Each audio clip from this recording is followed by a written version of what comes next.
Welcome to the Journos on PLZ Soccer's YouTube channel. I'm Peter Martin. I'm delighted to say Stephen McGowan and Hugh McDonald join me for the first Journos of 2025. Thank you very much for your support and the tremendous backing in 2024 for this programme. Really do enjoy being the host on this programme, and the response and reaction from our viewers and listeners has been absolutely superb. So if you want to become part of that football family and you enjoy this, don't forget to hit the subscribe button as well. There's lots to talk about. We'll throw in a few names from Brendan Rodgers to Philippe Clement, Keiran, Tierney's in the mix, David Moyes, would you believe?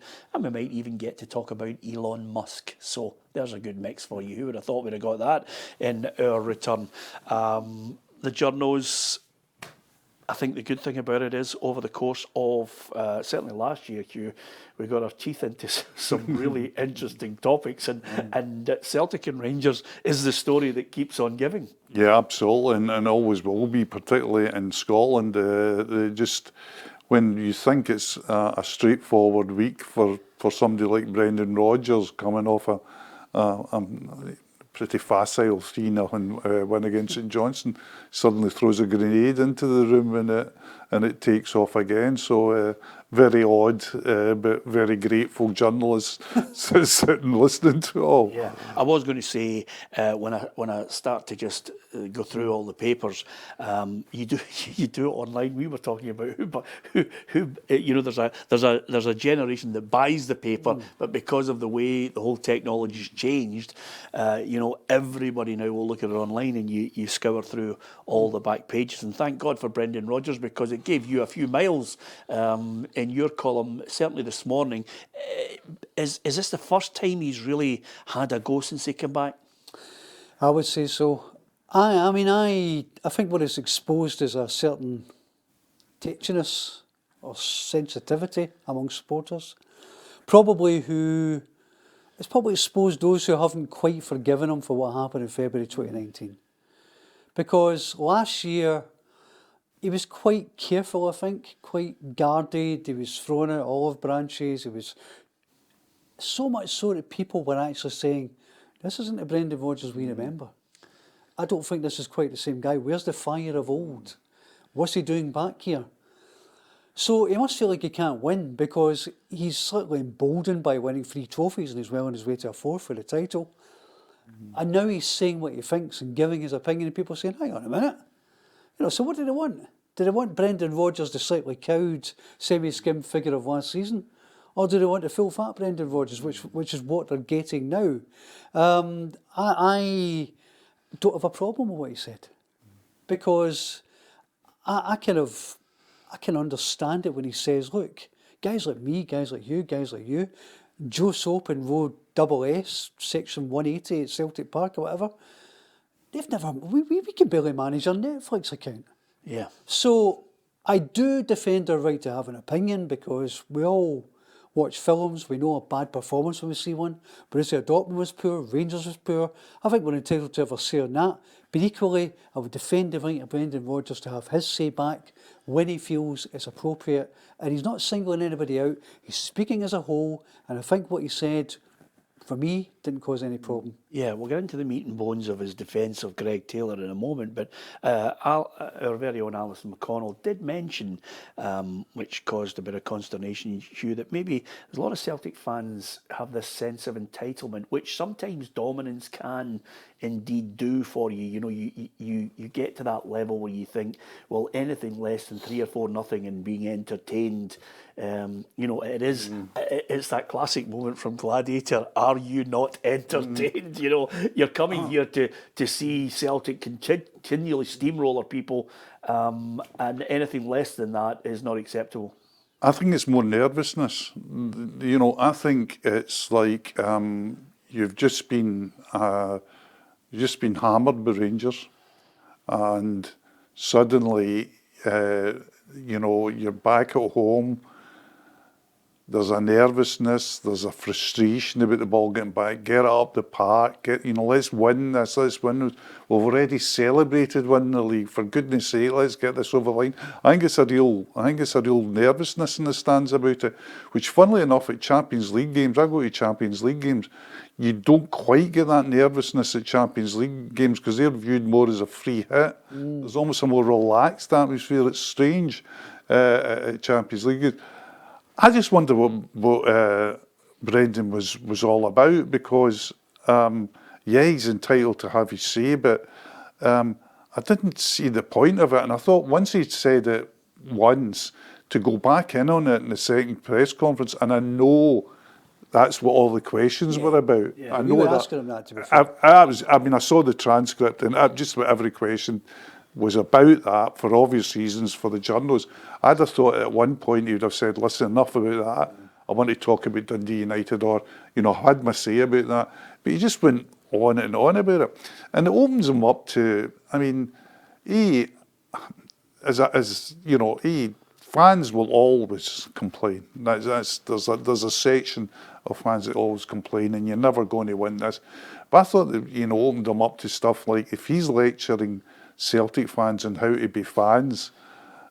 That's a problem. After what happened in 2019, fans turn up to pay their money, don't they? Week after week, they pay. They take their choice, and they are, as they say, faithful through and through. Was he? And that's always going to be at the back of their mind. And the guys as well are sitting saying to themselves, as you know, they've done, they look at the season ticket holders at Celtic, and a lot of them come from what we call deprived postcodes, and for most people there, it's quite a chunk out of their money, their disposable income. And I'm watching a guy £3-4 million a year telling them how to support the club, and then invoking Swansea fans so I thought it was ill advised. Do you not think it's slightly indicative of this two-team league that we've got? Whereby this nervousness you refer to, which is what it is. It's really, oh my God, we're going to give Rangers an opening here. And Rangers fans are the same when they're slipping up. Just this obsession with each other and the absolute dread and fear of slipping in any way, shape or form, even though Celtic have all this leeway and all this latitude. I wonder if it would have reared its ugly head even in singing Kieran Tierney's name if Celtic had won the game against Rangers. I don't think it would have. I don't think. I don't think they would have. I don't think that would have been at the forefront. That at times, sometimes you're out of an absolute hiding in a game. You look for a scapegoat. I have a great amount of sympathy for Greg Taylor. I don't know what more that boy can do. He comes into the side, and people think, okay, Greg Taylor, Kilmarnock, and then you say to yourself, like you should do with every player. Has he improved? The answer is emphatically yes. What has he gone on to become? A Scotland international. What are his failings? At a level, sometimes he's found out. And these are the things that they're beating him over the head with. Plus, of course, which I think is also thrown into the mix, is sometimes I think fans are even more harsh on their own no question. in Scotland. Yeah, I think there's a real syndrome called the SPFL player, which damns a player with the faintest of praise. He's an SPFL player. And when they're saying that, it's not a compliment. It's an insult. It's a sign that they are technically deficient. We've all seen players, we can all think of them, where, you take a Lee Griffiths. If Griffiths had been called Griffowski, Yes. he would have been lauded and regarded as an absolute modern day folk hero. But because a player has a Scottish birth certificate, he's not as glamorous, he's not as sexy. There's an element of that with Greg Taylor. Now, Greg Taylor brings a lot to the dressing room. Yeah, the ultimate thing here is you have a player that embodies everything that the Celtic fans and the majority over in that Green Brigade area, because Kieran Tierney was almost like the man on the loudhailer with him. He had a real connection with him. But ultimately, he ended up going to Arsenal, whether he wanted to leave or not. He moved to Arsenal. Now he's coming back as some sort of a prodigal son. And I think that the only thing that really, as Stephen's mentioned, the big conundrum is he's coming back and people are thinking, well, wait a minute, is there a bigger story with a fallout with Arteta, or is it just that he can't get himself fit on a regular basis, and it's a real worry because it's a real gamble for Celtic because they're going to have to pay some sort of bonus to compensate his loss. The boy himself is willing to take a cut. And the secondary part to this as well, Hugh, is they're going to have to pay some whack of that last 6 months of a loan deal if they manage to get that over the line. Well, that assumes they're going to do a loan deal. I mean, it would be £3 million if they do a loan. You know, to bring him in on a permanent basis this month, Yes. they would have to, there would be a £3 million hit Kieran Tierney would have to take, or he would have to be compensated for that. Yes. He's got all that to earn in wages. That's why I think at the minute you're probably talking a pre-contract agreement, and then in the final days of the window they'll see where they're at. I just don't know whether, would they want 3 left-backs hanging about the place? Well, the problem is, you know, as ever with any club, and you know, we're going to come on to Rangers in a moment in this discussion, is with any club, you always have a situation where you have to, not so much appease, but you have to control what you're doing and showing the fans we've made lots of money. We are going to spend and bring players in. It's almost a stage managed, let's not get ourselves a right kicking here from the supporters from signing nothing. And the Kieran Tierney one is at the forefront of it all. And a lot of Celtic fans believe, well, you know, he's going to do it. They're going to get a deal to get him in now. Does it make sense? Can you have 3 left backs roaming about Celtic Park? Can you look at it and say, well, maybe they'll take the hit because if they beat Young Boys, they've got a knockout game, and they've also got Aston Villa at the tail end of January. So they've got that money coming in. February will bring them a knockout game, and they maybe want a better standard player in there. And no harm to Greg Taylor, but Kieran Tierney's a better player than him. Yeah, I think Stephen's point about having 3 in is problematic. It's not unusual, though. No, not unusual. Not unusual. Part of the thing with Taylor as well, and part of you know, when they're singing about Kieran Tierney, and fans are not daft with Taylor. Fans will be looking at Taylor as well and saying he's wanting 20, he's wanting 20, whatever he's wanting, right? And I think it's fair to say there's a big section of the support at Celtic Park not convinced of him at the highest level, particularly in Champions League nights. You go in Champions League nights, there is a freeze-on any time the ball goes down the left-hand side, I've found. So there is... Greg Taylor is perfectly entitled to ask for whatever he and his agent think. But in football, when you're playing hardball, don't expect the fans to be on side with you as well. You've got to expect a dunt from them. Everybody gets it. You know, greater heroes than Greg Taylor have got it. You know, they've played hardball with Burt and they've went. Tierney actually did all right. Tierney seemed to sort of slip away quite gently into the night. But generally, players don't. People say, you know what, well, on you go. I don't know. I think there was a bit of a residue at that time. You think so? Oh yeah, I remember writing a column just defending him because he was accused of being a mercenary and you know, so much of the diehard Celtic fans, as soon as he get offered the big money, was out the door. I think the boy made a perfectly reasonable decision. Well, I think that. How can you turn down Arsenal and all that money that week? I think the same about Greg Taylor. If Celtic say to Greg Taylor, you're not getting 20 off us, and he gets 20 elsewhere, good on him. He's in it. Absolutely. I've got no. But the point I'm making is that if you're doing that, don't expect the fans to be cheering you on. You know, fans have got. It goes back to the late great Liam Miller when he went to Manchester United.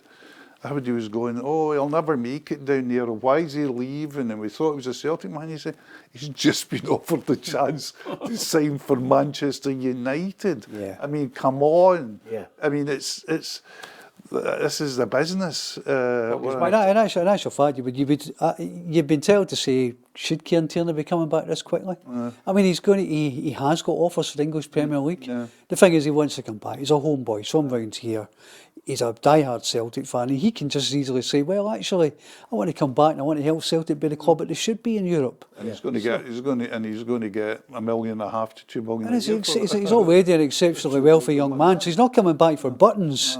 But I mean, yeah, it's a risky move for Celtic.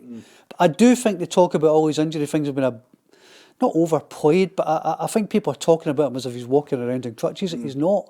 He's still got games and time, and he's been unlucky with hamstrings and so on and various things. Yes, I get the risk, I get the gamble, but I think it's a gamble worth taking for somebody at that level to come in and try and make Brendan Rodgers' European efforts viable. Do you think he'll be here in January? I've my doubts on that. I think that'll be our last days of January thing. I think he'll sign a pre-contract to come in the summer. As I say, to come permanently, we'd have to take a £3 million hit. That's a big hit, but he's a wealthy lad. Will Celtic want 3 left-backs hanging around? There's a lot of imponderables there, so I'm going to sit on the fence on that one. I still have my doubts on that, I have to say. Okay, I say he'll be here. Most people do, by the way. Most people do. Yeah. I get Stephen's thinking on this rationalness. I think even for PR purposes, and Celtic have got the money, etc., and they're wanting to flex their muscles a wee bit, that would tend to make me think that although Stevens is a much more rational proposition, I think he just might come. So it wouldn't surprise you, that's for sure. Yeah. And with that, just on the closing point of them, whether Brendan has a rant or not, he knows that he's got 2 games, Young Boys and, of course, Aston Villa away, where he has to get the general consensus, 9, 10, 11 points, that gets you a definite knockout game. If he gets that, that's the other, feather in his cap here. If he gets that, that's the remit for what he was brought back for. In my mind, that's what Brendan Rodgers was brought back for. Whether it's the luck of suddenly a new format has played into your hands or not, you are brought back not to win the league, for God's sake. Yeah. You could win it 10 times over and not sign a player this year, but go and get a knockout game for them, and he'll achieve that. So maybe in this summer, in this January transfer window, Stephen, he's looking and saying, yes, we need a left back, but we also need a winger. Oh, no question. They will bring in a left winger. There's no question about that. I've been looking widely, linked to various guys in Scandinavia. I've been looking in Belgium, looking in France. Europe is where he'll be judged. Europe is where he should be judged. Because when he came back, I think we all know that they can dominate Scottish football because of a superior budget, a better squad, the biggest, wealthiest club in the country at the moment, certainly. And Europe is where he'll be judged. He said when he came back he wanted to make Celtic more competitive in Europe, get to the latter stages of competition. If they beat Young Boys, I don't think that result at Ibrox will still sting some, will matter a jot, because the end game this season has to be progress in the Champions League, and if he gets to the playoffs, then I think by any reasonable gauge, that's progress. Yeah. Okay, you can give us your thoughts on all things Celtic in the comments section. We'd love to hear from you.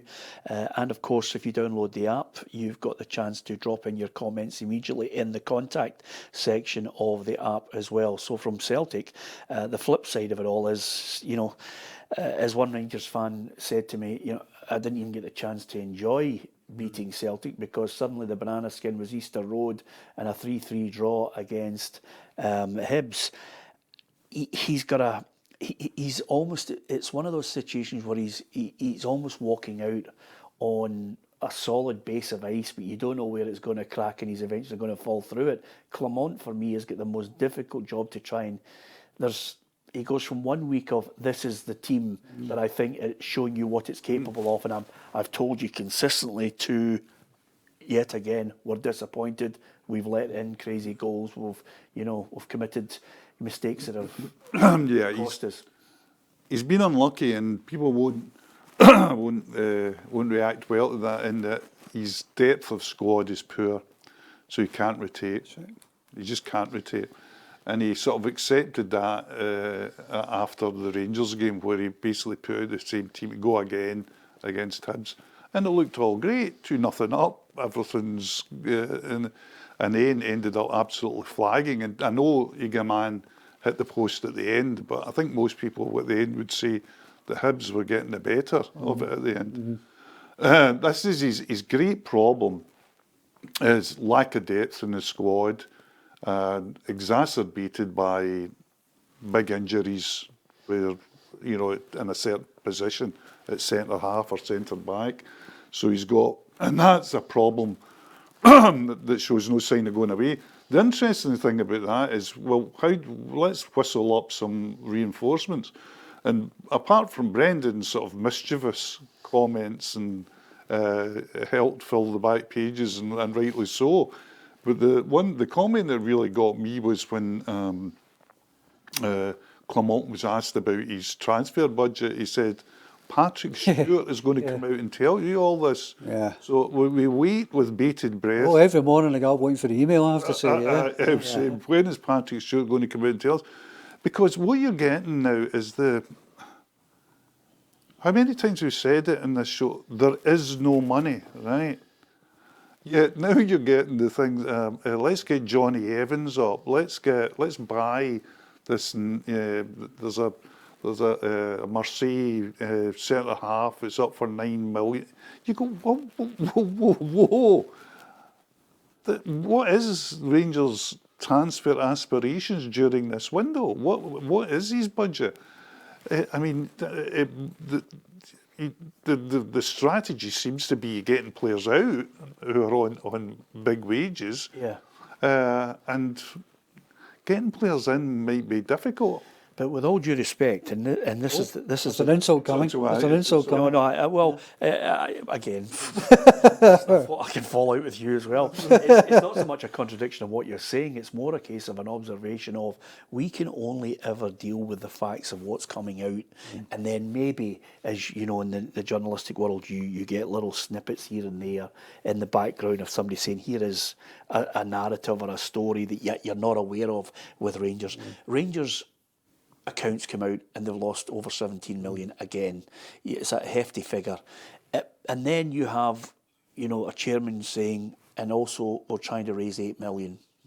So that's a fact. You're not making that up. You're not trying to say Rangers have got no money and just being, you know, someone there to noise everybody up. That is a fact. So you're then saying to yourself, okay, well, if they're trying to raise that money, there are areas in the background where, you know, chief executives and chairmen look and say, well, can we get some soft loans in short term, or somebody to actually just give us some money that we can go and get? Maybe it's a Johnny Evans, maybe can we get these two out, use that money to get that person in? That's how it works. And can we do it in such a way that the Rangers fans, you know, do not think that it's as bad as it is at times, you know, because they've lost the league. The only available thing to us was the Scottish Cup, and he's got to work out a way to convince the board to give him some sort of money to attract one or two players that can stop, you know, stop the rot in certain games against the Hibs, against the Motherwell, against the St Mirren. You know, they've got a Europa League game coming up. They will get a knockout game as well, Stephen. I can see Dessers going this window. I think there's interest from fans. I wouldn't be surprised. But what would you get for a kind of 30-year-old striker who's I think he's not as bad as people say he is, but he has a propensity to miss a chance or two. But you get him off the wage bill. Yeah, you can get him off the wage bill. But as we saw with that £810,000 figure from the last window there, they're not bringing in enough money for transfers. They've got to find a way to start selling players. Now, Egerman looks like a player who could deliver a few quid for Rangers. To me, he looks like the kind of player who will attract interest. If they get a Morelos type, real 15, 16 million, there can't be any faffing about this time. Yes. They need to sell. They need to get the player trading model sorted, because until they sort that, I don't think anything really changes. There's an additional difficulty now which isn't really discussed enough for me, which is financial sustainability rules. I know it's a really dry subject, but UEFA have imposed this. If you want to play in Europe, then you can only spend, I think it's this year, it's 80% of your turnover plus, you know, an average of your transfer net sales. Yeah. So that's quite good for Celtic, because Celtic are raking in money from selling Matt O'Reilly and so on. Rangers aren't raking in any money for selling anybody. So their 80% of their turnover in player sales is a lot less than Celtic's 80% of their turnover in player sales. So Celtic have a financial advantage. And that's the problem for Rangers. They don't just have to match Celtic, they have to overtake them. And how can you do that when you are consistently failing to sell players and bring in the money you need to rebuild things? Yeah, and with all due respect, you know, I don't think too many people, this is why I think we do live in a knee-jerk reaction to games, to events, to forum. Eagleman wasn't exactly being viewed 3 or 4 weeks ago as the saviour or the big money pot for selling on. He scored a hat-trick against Hibs. You know, he's looked good in the last couple of games, and all of a sudden everybody's going, oh, wait a minute, he could be the one that could sell. Maybe that's a sign of where we are. Maybe that's a sign of a desperate. It's a sign, you know, because, by the way, you're not the only one to say it. You know, we've had a situation, I think Tam McManus said the other week there on the football show, the other day there on the football show, oh, by the way, Eagleman, they get a bit of money for him, and I'm thinking, wait a minute, he's okay, he scored 5 goals in 3 games, but for God's sake, he's not exactly set the heather on fire and been a regular in the team. I think the progress that he's made, though, has been substantial. I think there's still frailties to his game, of course. He's a kid. But I think he's shown enough to be put in the category of at least promising.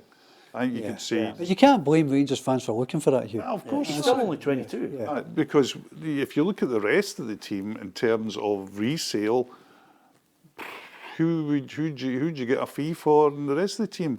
I mean, Butland was supposed to be the great get out of jail card. I think he's regressed. You'd still get money for Butland, of course, but I think he's regressed. Who else in the team? Ascan, Diamandi, maybe, but are they going to bring in tens of millions? Yeah. No. And of course, there are other signings. I mean, Barton that they brought in, he's now relegated to the bench. He's not a regular. He's not a starter. I was never, Conor Barron struggled to get a first-team game for Aberdeen. I mean, he seems a decent kid, seems a reasonable player, but is he a Rangers first-pick player? Not for me. Yeah.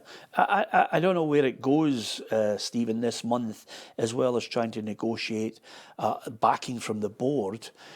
I think he's treading, on thin ice. And sometimes I think when an interim chairman in John Gilligan and then a chairman comes out and, John Bennett said it before John Gilligan, when they come out and say, listen, we do need to change our mindset, we do need to think more long term, that in effect might help him along the way.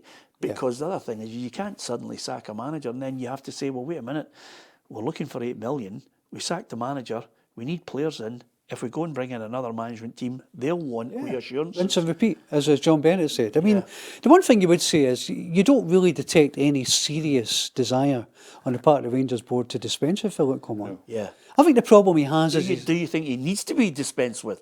Or do you think he's on a game-by-game where the fans... Remember, by the way, once the fans' voice becomes so loud... Yeah, he has a problem, Peter, in that there are 2 different Rangers teams. There is the Rangers team which plays against Celtic and plays in the Europa League, which can play those tactics of sitting back, pouncing on mistakes, being aggressive in midfield, getting the ball forward quickly, and play a bit of their football. The problem they have is the other Rangers team that goes to places like Paisley, that goes to places like Fir Park, that goes to places like Easter Road, and comes up against teams who just don't want to lose, and who put... Maybe it's unfair on Hibs, but generally put 11 men behind the ball in what we now fashionably call the low block. Yes. And Nico Raskin referred to that after the Celtic game. He says, you know what, we play against Celtic, we can play our game, we can play the way we play in the Europa League. They go to these other grounds, they can't do that. They don't have the depth, they don't have the creativity to break down those packed defences. And that's what he needs. Hugh was spot on earlier, don't say that often, but he needs more depth and he just needs more quality. And I think it's not going to come... I can understand they might need a short-term Johnny Evans type fix, but it's going to come from signing more Diamandis and more Eaglemans. And that's the path Clement is on. And I think he probably needs a bit more time to complete it. The trouble is that they didn't say at the beginning of the season, when they were selling season tickets to fans, forget this season. Pay your £600, we're not going to win anything. It's all jammed tomorrow. We need 2 or 3 windows. This is just a bit of a year where we're just going to take a bit off it. They were telling fans, pay your £600, come and watch Rangers. You know, it'll be the usual.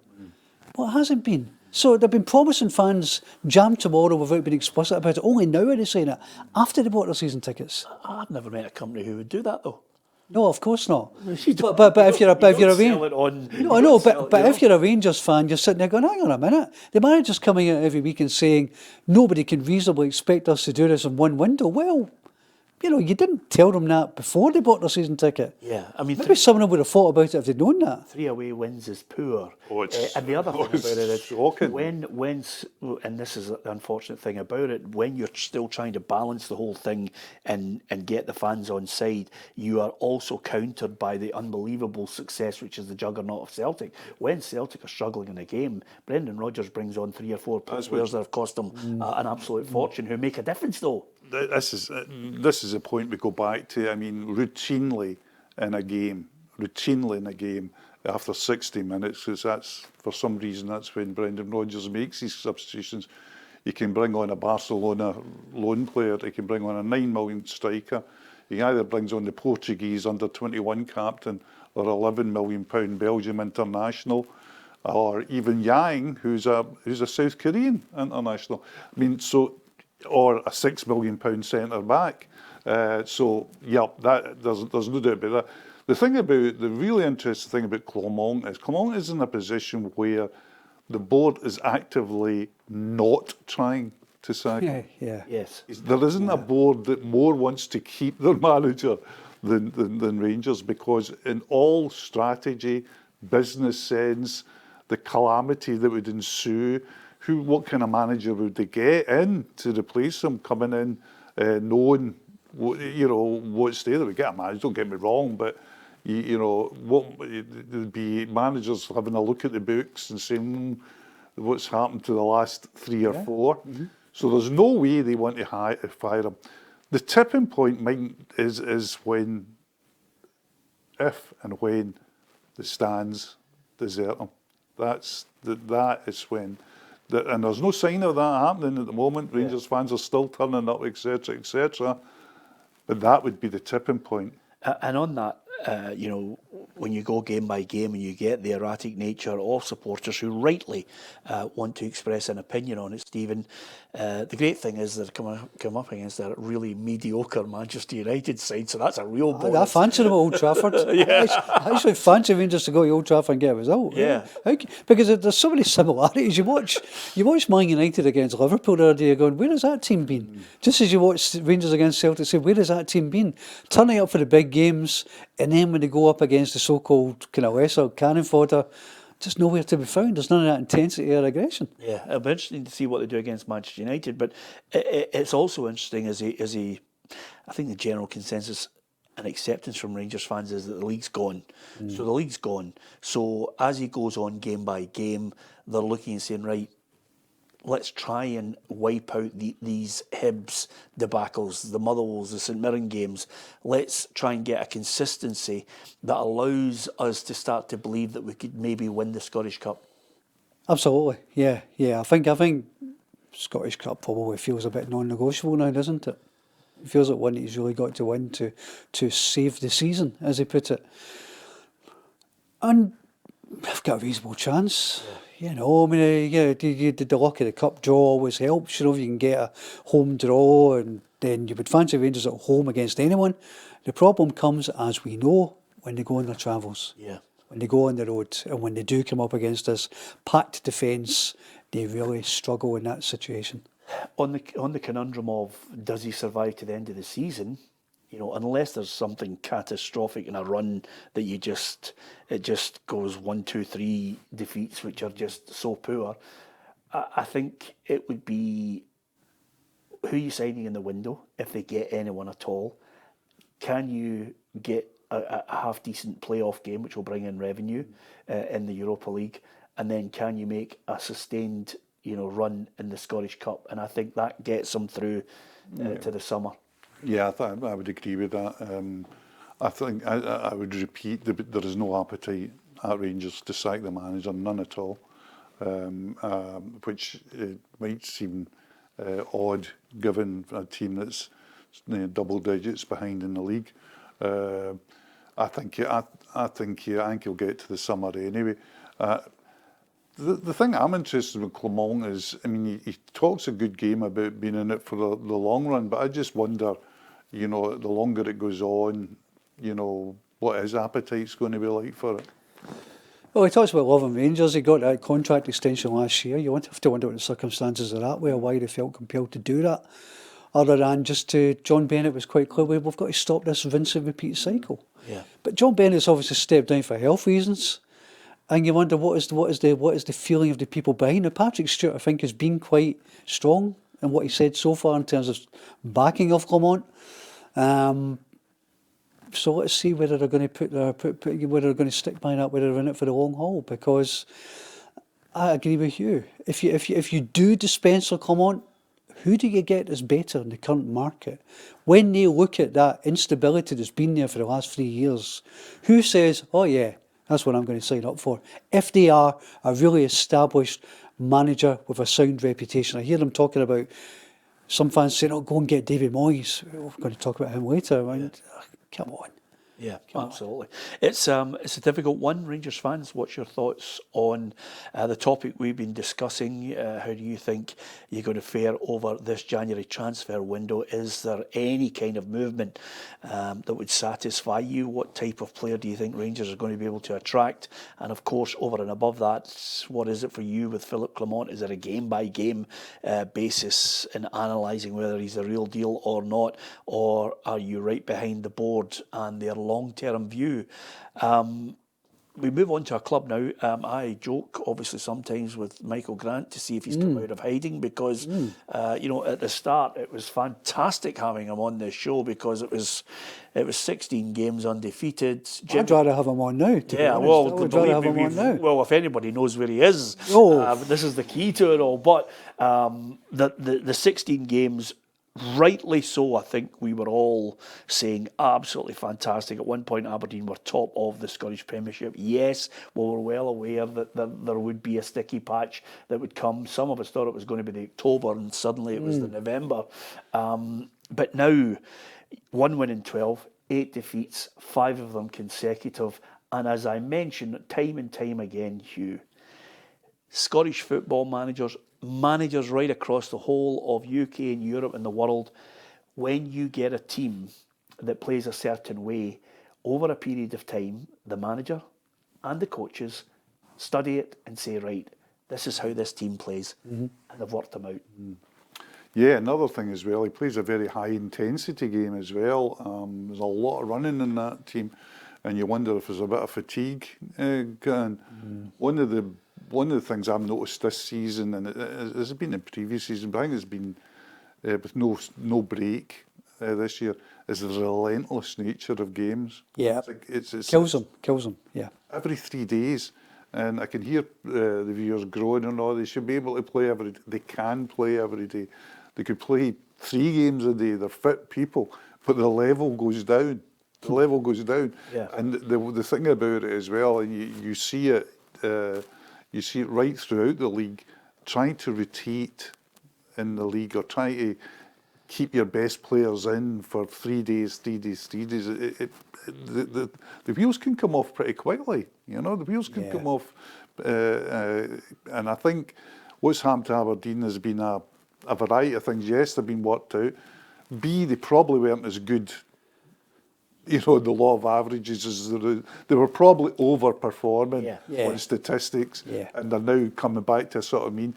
And see, when things go wrong in football, they tend to go badly wrong, and they tend to go badly wrong pretty quickly. Yeah, the team itself had that little tweak of a Keskinen, of a Nielsen, and I'm looking at some Aberdeen fans who are turning and say, well, his legs have gone now, and another boy can't get past a player, can't create, and then they start looking for the scapegoats, who needs to get out the door. To be fair to Jimmy Thlin, I think the focus will be okay. He's had a couple of players that he brought in, and the team was going really well. There was a really brilliant feel-good factor around Pittodrie. Well, now that's gone. it's a case of back him, give him more money to bring in other I mean, players. I felt for a while, Peter, that you're hoping Jimmy Thelin can do an Ange Postecoglou. Because when you think about Postecoglou coming to Scotland, he delved into the Japanese market and knew well, and he picked up what you might call some low-hanging fruit. Maeda, Kyogo, various others, Awata, Hatate. And he brought them over, players that people didn't necessarily know, because he had knowledge of what he was getting. And you would like to think that Jimmy Thelin will have the same in the Scandinavian market. Yeah, Ockles. The season's over. He's already signed him, signed the winger, looking for the full-back as well, who they've not quite bid enough for. But they're going to go for 2 or 3 in Sweden, I know that. So I hope he can reinvigorate and because I really enjoyed that Aberdeen run. Yes. I really enjoyed it. I really enjoyed the novelty of it. I enjoyed the competitiveness of it. But I write a Saturday column. I'd been in this movie a few times before. I remember, I think it was 2018, but I think Hearts started really well under Levine. And you get to about September, October, you think, right, I'd better write the column about Hearts for the title or Aberdeen for the title now, because you know it's just going to go. Yeah. For the very reason that Hugh outlined, they don't have the depth for the squad. I mean, that 6-0 defeat to Celtic seemed to just kind of like drain Aberdeen of disbelief. I mean, but the fragile nature of Scottish football was summed up for me by the 3-3 draw between Aberdeen and Hibs at Easter Road in November. Where, yeah. It was a great game. But I was doing the nine on BBC Scotland and live in the final stages of that game. I think it was Sheila Bailey was asking me, and Aberdeen, Esther Soccer scored for 3-2. Aberdeen had lost their first game to St Mirren the weekend before, went to Easter Road, looked they were going to get back in the wagon. Soccer scores 95th minute for 3-2. And Sheila Bailey says, oh, what would that mean for David Gray? And I'm saying live on air, oh, that's it. He's a dead man walking. He's finished. He's goner. Oh, hang on a minute. Rocky Bushiri's just equalised. It's 3-3. And since then, the two teams have flipped. Yep. Aberdeen have gone off a cliff. Hibernian have grown. You've seen, I think, what was it, 5 out of 7 wins? Yeah. And it's just so flaky, Scottish football. Teams can either go in long run. Look at St Mirren, won 3 in a row. They've now lost 3 in a row. They just don't have the depth or the strength to sustain runs. In Aberdeen are no different, really. The truth is, the outside Celtic and Rangers have got an appalling away record. You know, there's not much to choose between. No, I mean, any game on a Saturday now, you see how Ross County have come back and won a couple of games. I think outside of St Johnstone, who are in the mire, you wouldn't be wanting to back your mortgage on any team beating any other team. Yeah, the ultimate thing though, I think that really does help and can not only paper over cracks, but then give you this kind of a false sense of optimism, is if you do have a really good start and you can rely on somebody who's a goal scorer. And Aberdeen didn't have, Nisbet, flatters to deceive, and they didn't have somebody who was suddenly, Simon Murray's banged in, I think, 13 goals. You need somebody. Well, Dundee United. Look at the guy Dalby. Is it Sam Dalby? Is it? I mean, you sign a guy like that. To be fair to Jim Goodwin, he signed good strikers. He signed Majowski for Aberdeen. I think he signed Duke for Aberdeen the same window. He looked at Dalby and he saw a player who was playing for Wrexham, who he thought was really tailor-made for Scottish football. And he said that a number of times. He will do well in the Scottish Premiership. Brought him up. And Dalby now probably is out with Dundee United's reach. Someone will look at what he's doing up here and say, look at all those goals he's scored, he's worth a punt. Yes. But that is the case in point. You can think about players down the years. You think about Ross County. The names escape you. Mackay. The Hungbo. Yeah, Hungbo, there was the other lad as well. But, if you can get a guy who can score 10 to 20 goals a season. Well, Motherwell did it. Motherwell just, any good season Motherwell had, you could put it down to Higdon, Moult, Tony Watt, the Dutch guy, the Rangers with the big tall Dutchman. Van Veen. You just need a player who can get you 20 goals a season if you can. It's a game changer. Suddenly you're in Europe. Shankland with Hearts even. And look where Hearts have regressed with Shankland's goals gone. Yeah, absolutely. And with that in mind, I'm looking at Aberdeen, and I wonder if they can stop the slide, and I think that's only going to come with Dave Cormack putting his hand in his pocket.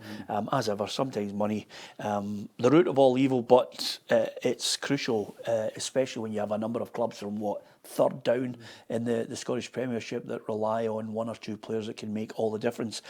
Don's fans, give us your view on it. It looked all great. I mean, I was getting it absolutely in the neck for suggesting, the experience and the CV of Neil Lennon, maybe even a Malky Mackay, and they battered me as Jimmy Thelin was on that 16-game unbeaten run. But the nature of it is, Jimmy Thelin just needs to, for me, get a couple of golden nuggets, as Stephen alluded to, that could transform it for him. Okay, from Aberdeen, we're going to go to a Scot that I cannot believe it. I'm slightly biased because of my friendship with him, but David Moyes, looking for maybe one last job. Maybe two for me is eventually somebody will say, right, okay, Steve Clarke's gone. Is it not about time you were an international manager? But I think David wants one last big job. He doesn't want to go to a club that he's got to try and stave off relegation. Yeah.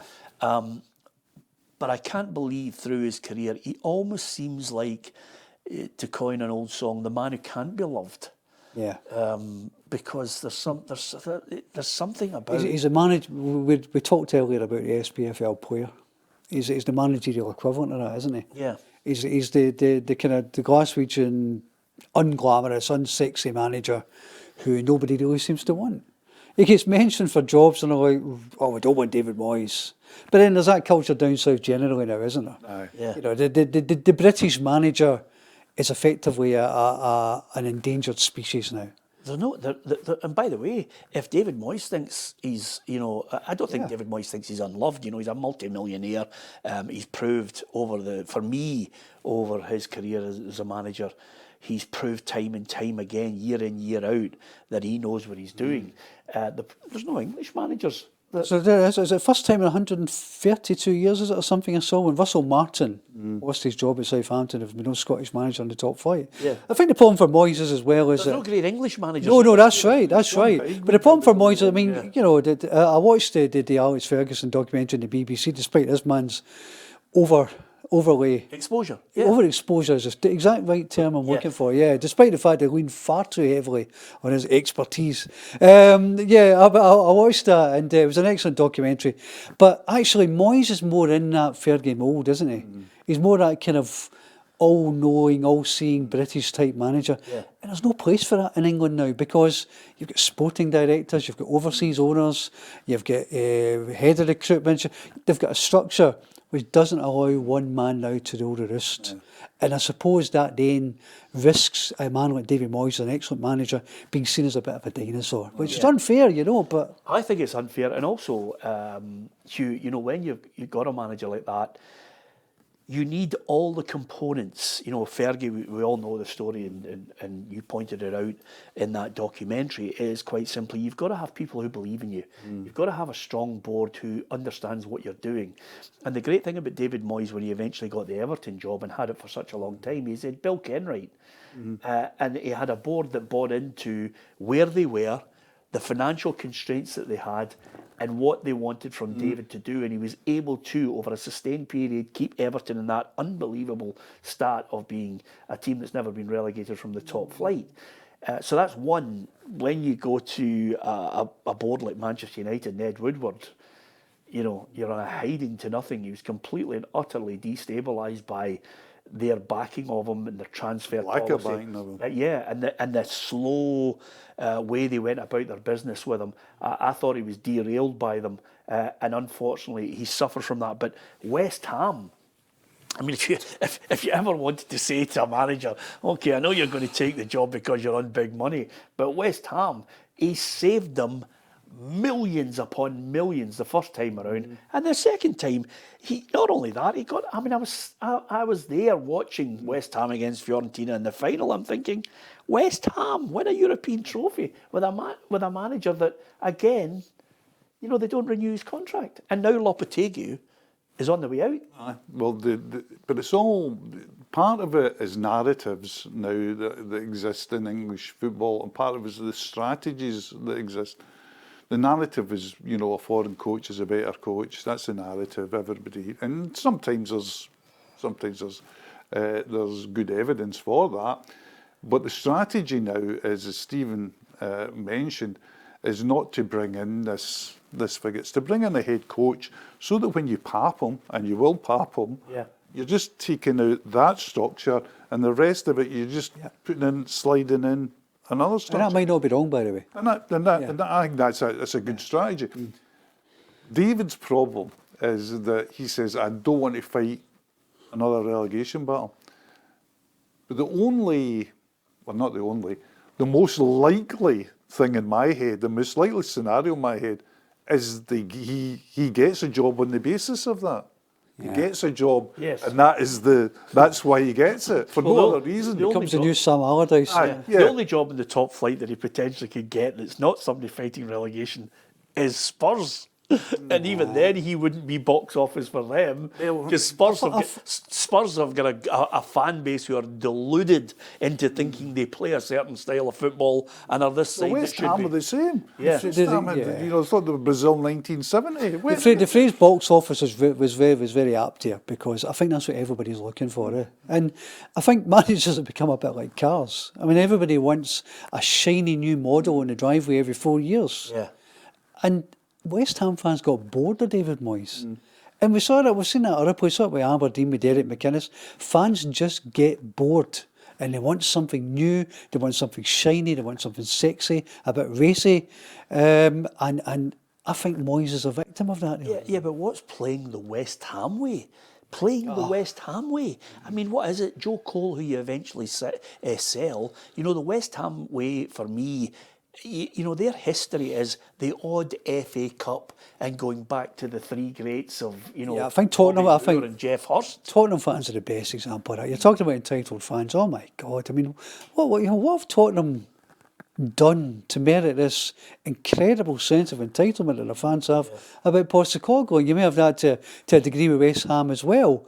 It's just delusion, actually. It's actual delusion. Both teams had the glory years when I was a boy. That shows you a lot. That wasn't It was 1961 the last time Tottenham won the league, but I think the last time they won a cup, they had an Arsenal boss in charge, George Graham. I remember Trevor Brooken heading the winner in 1980 in the FA Cup final. But I mean, I can remember West Ham winning a European trophy, and it 65. was 65. Yeah.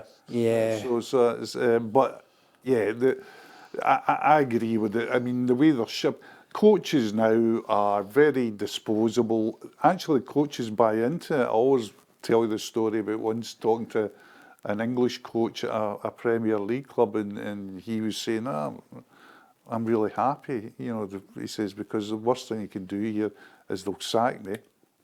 And they will. He says, and I'll never have to work again. Absolutely. Yeah, it's a great line, isn't it? That's why you don't feel too sorry for Big Ange. Was it 15 million or something if he gets sacked? Yeah. You're talking generational wealth. Well, you look at, I mean, if you look at it, just as a footnote to that, David Moyes, Preston North End, good record. Everton, great record. Manchester United, dismal. Sociedad, strange club at times, with a signing policy that is heavily relying on people from that region, and also, you know, I wouldn't go to, you know, if you're a manager, there are certain clubs, and I'm really sorry to the fans, but Sunderland is a basket case always to kill your career, and it looks like West Ham next up for them might be Graham Potter, but I mean, go back to your original question, which is, what is the West Ham style? We hear this up here as well, you know, what's the Celtic way, what is the Rangers way? I'll tell you what the way is, it's to win games. yes, that's a Gordon Strachan line, isn't it? But nobody, good God. But no, I mean, nobody cares how you play. Look at back at Martin O'Neill's Celtic. That was the antithesis of the Lisbon Lions, the way they played football. But they won games. Yes. And they got to a European final, so you can forgive anything. Yeah, I was on the basis of the quote, which, you know, he consistently says, you know, people talk about, you know, we want to play a certain way. Gordon Strachan said the only way that keeps you in a job is just keep win and win again. You know, just as a footnote, and again, I often say it, there's no such a thing as sporting integrity. It's completely and utterly, was it ever in the game? I do not know. You know, it's a situation where I read Elon Musk has been linked with the latest billionaire to be linked with buying a club in Liverpool.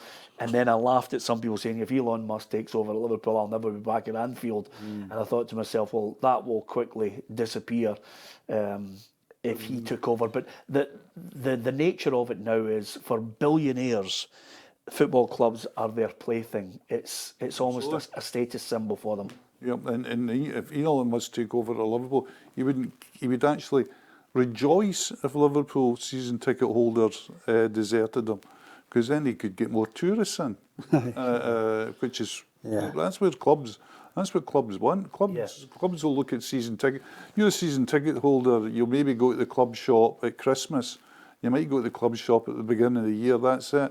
If you're a tourist, you go to the club shop every time you're at a game. You know, so the money goes through the roof.